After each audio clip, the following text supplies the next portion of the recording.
Your bonus hit. And for about 72 hours, you felt like a different version of yourself.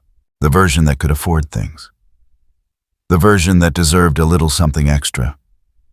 And then, it was gone. Not stolen, not lost, just dissolved. Into dinners and things you can barely remember now. If you sat down and tried to account for it, you could piece together maybe half. The other half just happened. And the part that stays with you isn't even the spending. It's that you meant to do something with it. You had an intention, sort of. So why does extra money feel like it has no rules? That question has an answer, and it's been answered by 3 separate civilizations at 3 different points in human history. Let's start with the science. In the 1980s, a behavioral economist named Richard Thaler started studying a strange phenomenon. People who were otherwise careful with money, people who tracked their groceries, who knew their rent to the dollar, these same people would receive a bonus or a tax refund and spend it in ways that made no sense. He called what he found mental accounting. Here is what it means. Your brain does not treat all money equally. The money from your paycheck has weight to it. It has budget lines and obligations and history. It arrives with context. But a bonus? A tax refund? A gift? That money arrives in a different mental container, one with no rules, no obligations attached, no guilt associated with spending it freely. It doesn't feel like your money in the same way. It feels like extra. And extra doesn't need to be careful. This isn't weakness. This is documented human psychology. You are running cognitive software that was built long before there were bonuses. Long before there were banks. Long before there were phones to ping when money arrives. So how does it actually leave? The first way, the celebration dinner. You received good news. You deserve to mark it. One dinner becomes a week of slightly upgraded choices.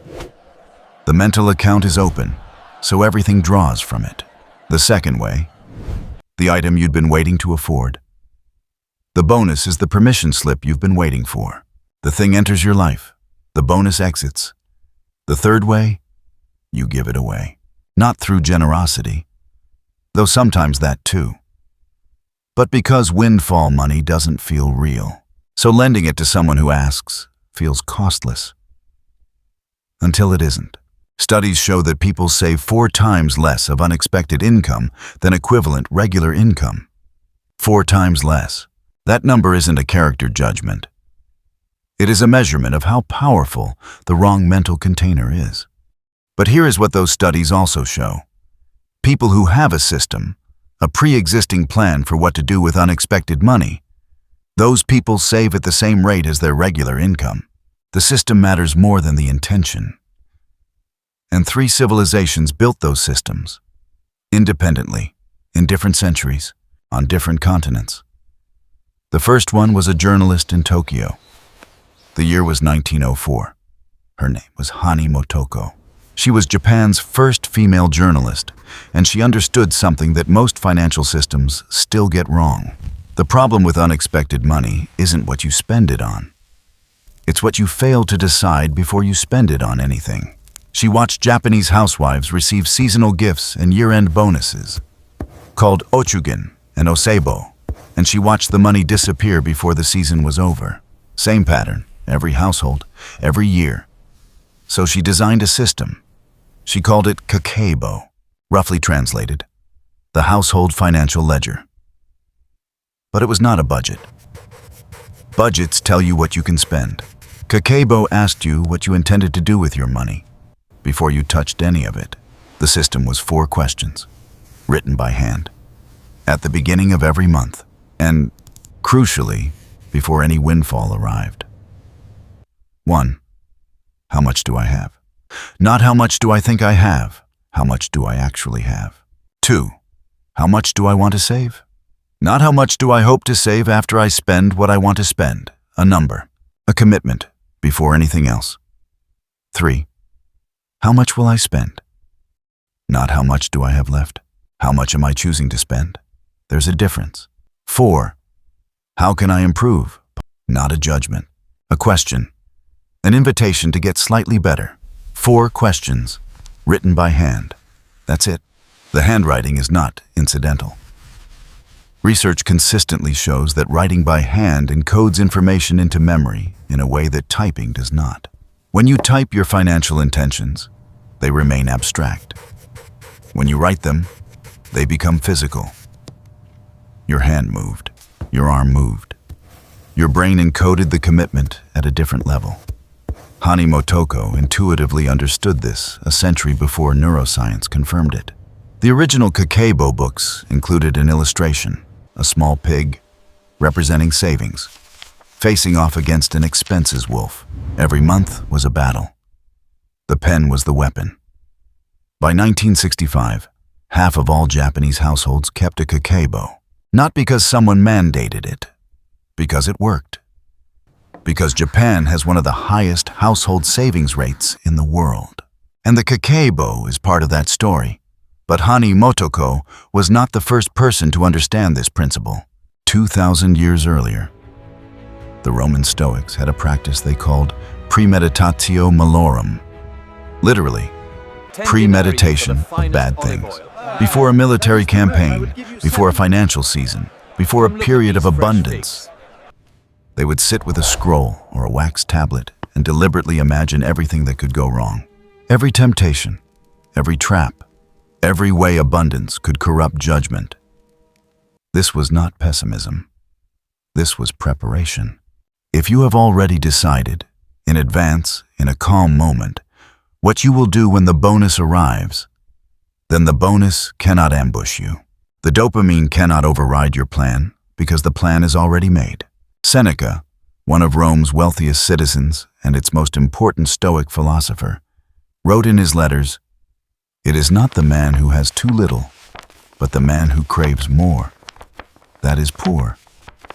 He was not writing about literal poverty.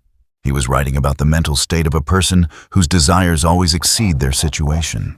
That person is poor, regardless of their bank balance. Marcus Aurelius was the most powerful man in the Roman world. He could have had anything. He wrote in his private journal, not for publication, not for admiration, about the emptiness of accumulation, about the peace of wanting less. Neither man avoided wealth. They planned their relationship with it before it arrived. And then there is Epictetus. Epictetus was born a slave. He owned, at various points in his life, almost nothing, and he became one of the most influential philosophers in human history on the subject of how to relate to wealth. He wrote, "Wealth consists not in having great possessions, but in having few wants." A man who started with nothing understood something that many people who have everything still haven't figured out. The Stoic financial application is this: before your next bonus arrives, write one rule, one sentence, your standing order. Something like, 50% goes to savings before I touch anything else. Always. No discussion, no exceptions. That rule, written in advance, is your premeditatio malorum. The decision is made in reason, not in the middle of the dopamine of receiving. That's Rome. But there is a third civilization, and this one will surprise you. Confucius lived in the 6th century BC. He is remembered for ethics, for relationships, for social order. What most people don't know is that his philosophy contained one of the most direct financial teachings in ancient history. He called it Jian. Jian is one of the 3 treasures in the Taoist Confucian tradition, alongside compassion and humility. It is translated as frugality, but the translation is misleading. Western frugality is usually negative, not spending, not having, making do. Confucian Jian is a positive virtue. It is the deliberate, honorable, intentional use of every resource you have. Confucius wrote, "A Junzi is not concerned that food is not fine, nor that dwelling is not comfortable." A Junzi is a person of the highest virtue, not a monk, not a hermit. A person who moves through the world with character. And that person chooses simplicity not because they cannot have more, but because more is not the point. The Confucian application to unexpected money. Every yuan must have a name before it is touched. Unnamed money is dishonorable money. It drifts. It dissipates. It cannot serve your values if it has no direction. This is where Jian converges with Kakeibo and with Stoicism. The writing, the naming, the intention before the money arrives. 3 separate thinkers, 3 separate centuries, 3 separate continents, and all 3 arrived at the same conclusion. Name the money before it arrives, in writing, with intention. This is not a financial tip. This is 2,500 years of human wisdom agreeing on one thing.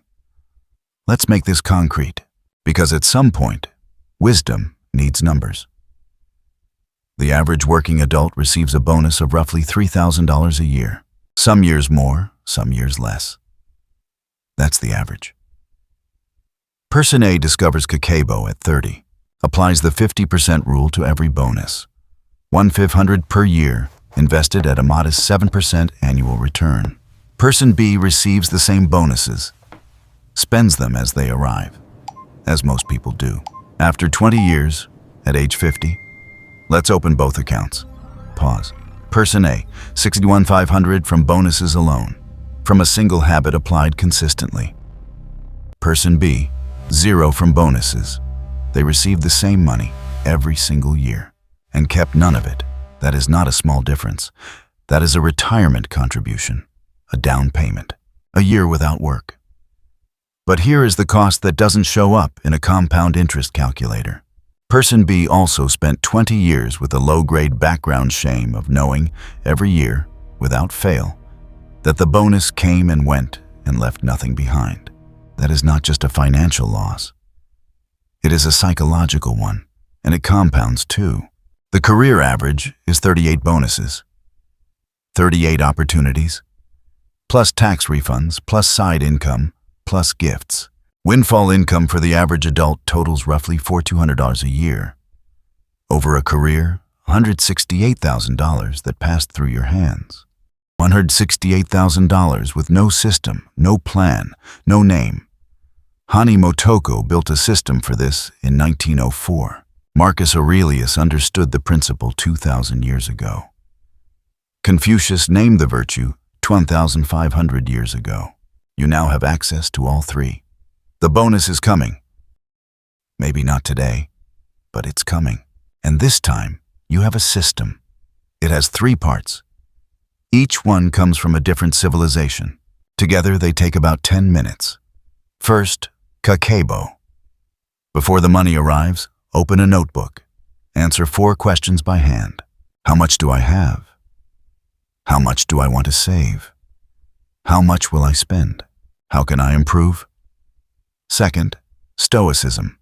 Write 1 standing rule. 50% to savings before I touch anything else. 1 sentence, 1 commitment, made in advance, in a calm moment.